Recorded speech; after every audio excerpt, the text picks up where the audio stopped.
Ayan o, Supremo, hindi na makik. Tappet screw, normal lang. May clearance din to. Ayan, nagagalaw. Dito naman sa kabila, sa intake, abnormal. Wala na yung tappet screw, tinanggal ko na yung tappet screw niya. Pero wala pa rin clearance. Ayan o, wala pa rin. Tinanggal ko na yung tappet adjuster, hindi pa rin gumagalaw yung rocker arm. Tapos yung valve spring, ayan, valve spring umiikot na. Ayan, senyales na naputol na yung kanyang valvula. Aray ko. Ayan, nabaklas na yung Supremo. Ay, Supremo.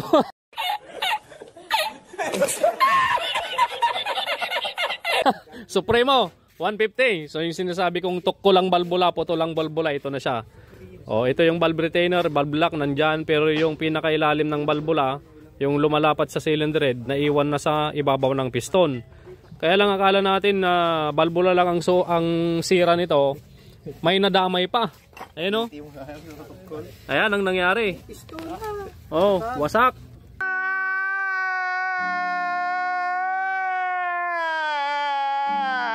Ito yung valvula oh. Oh, tanggalin na natin. Naku! Ayun na. Sumilip na yung connecting rod mga bossing. Oh, ito yung valvula.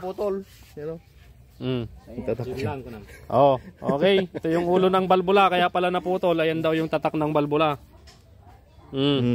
Alam nyo na. Bahala na kayo dyan kung anong iisipin nyo.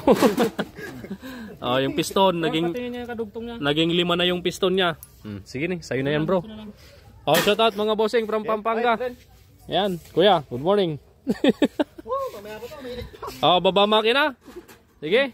So, palamigin lang natin tong motor ni ka bro from Pangasinan, tapos ayun, tiga Pampanga mga bossing. TMX 155. Palit timing gear.